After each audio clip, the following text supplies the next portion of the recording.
Nifty bank पर आते हैं। कल निफ्टी बैंक में हालांकि लोअर लेवल से तेजी तो आई, लेकिन लगातार दूसरे सत्र में कमजोरी जरूर रही। और ये भी ऐसा लग रहा है डिम्पी, इसको देखिए, क्योंकि बड़ी तेजी 1800 पॉइंट की हमने देखी थी 2 दिन पहले, तो और अब ये 2 दिन में करीब करीब 600 पॉइंट के आसपास की गिरावट आ चुकी है। निफ्टी बैंक भी लग रहा है कि शायद ये भी थोड़ा साइडवेज होगा।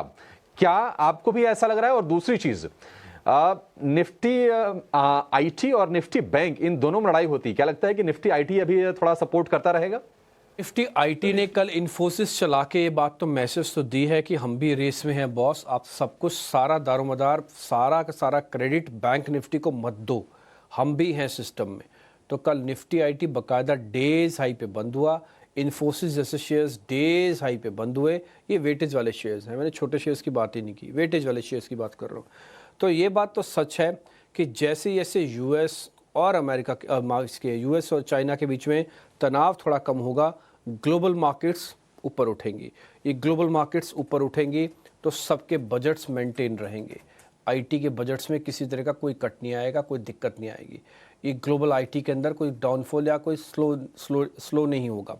तो इससे ये बात तो समझ में आती है कि आईटी के दिन ठीक हो सकते हैं।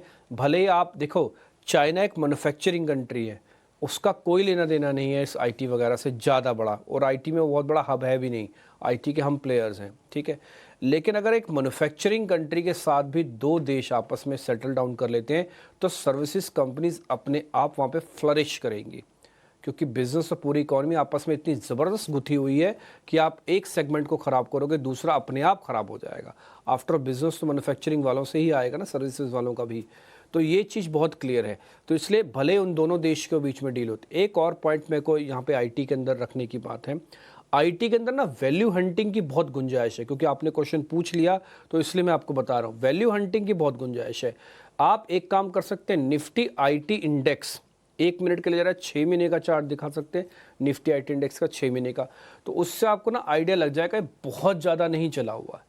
तो यहाँ पे एक वैल्यू हंटिंग हो सकती है, इसलिए मैं थोड़ा आईटी पे स्लाइटली बुलिश हूँ। देखो आप 6 महीने में -10 आया हुआ है, जबकि 6 महीने में, अब 6 महीने का जरा बैंक निफ्टी का चार्ट दिखाओ, बैंक निफ्टी का चार्ट 6 महीने का दिखाओ, तो बैंक निफ्टी 6 महीने में कहाँ से कहाँ पहुँचा है, बट आईटी उतना नहीं पहुँचा।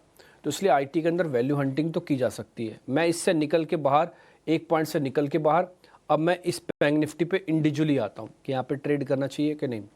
देखो, निफ्टी के मुकाबले बैंक निफ्टी का ऑल टाइम हाई लगा हुआ है, ये बात कभी नहीं भूलनी चाहिए कि बैंक निफ्टी हमेशा से आगे है। और दूसरा, बैंक निफ्टी ने मेजर करेक्शन नहीं दिया इस फॉल में।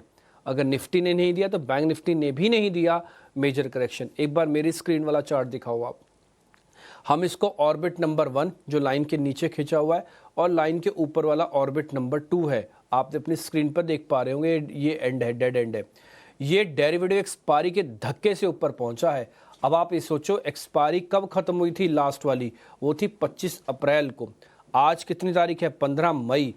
25 अप्रैल से लेकर 15 मई तक हम, आप इस लाइन के नीचे हम कभी गए ही नहीं, कभी नहीं गए, और गए तो सेकेंड डे ऊपर आ गए। यानी कि बैंक निफ्टी अपनी स्ट्रेंथ को खोना ही नहीं चाहता। अब चाहे आईटी की वेटेज से फाइट करो या ना करो, लेकिन बैंक निफ्टी कमज़ोर नहीं है, ये बात सच है। और बैंक निफ्टी मौका मिलता है तो बहुत ज़ोर से पुशअप करता है, बहुत बहुत बढ़िया से ऊपर आ जाता है। तो इसलिए बैंक निफ्टी कल जहाँ पे बंद हुआ है वो रेंज है करीब 54,800 की।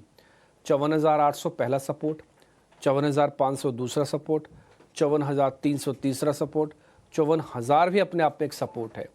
तो 54,000 तक आप इस लाइन को ही नहीं ब्रेक करेंगे, और इस लाइन को ब्रेक करने के लिए 800 पॉइंट अभी बैंक निफ्टी को और नीचे आना होगा, जिसकी प्रोबेबिलिटी थोड़ी कम लगती है। तो इसलिए या तो 54,000 के नए लोग आने की वेट करना, नहीं तो थोड़ा और ऊपर जाने दो। हो सकता है ये वाला लेवल आपका हाई जो बना हुआ है ये डबल टॉप बन जाए और यहाँ से फिर से बिकवा लिया है। तो मैं अभी बैंक निफ्टी में नो ट्रेड कैटेगरी में डाल देता हूँ। डिप मिले ज़रूर प्लस करो, राइज मिले ज़रूर सेल करो। रेंज फिर से क्लियर कर देता हूँ, 54,800, 54,500 दो स्टॉप हैं, और 55,200, 55,500।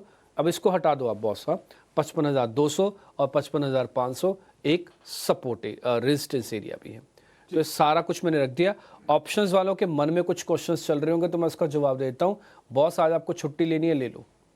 आज आपको छुट्टी लेनी है ना ऑप्शंस वालों को, तो आप ले सकते हो। हाँ, निफ्टी वालों को छुट्टी नहीं दूंगा, क्योंकि निफ्टी की आज वीकली एक्सपायरी है, तो 12 बजे के बाद से लेके 3 बजे तक यानी कि पूरा हिस्सा, इसमें एक बड़ा जर्क मार्केट के अंदर आ सकता है सेटलमेंट का।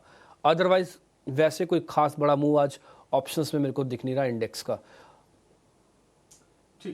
ठीक है, ये आपके लिए पूरी की पूरी स्ट्रेटजी समग्रता के साथ होगी और आपके मन में जो भी सवाल उठ रहे होंगे, हम उम्मीद करते हैं कि उसका निराकरण भी हो गया होगा। अब आते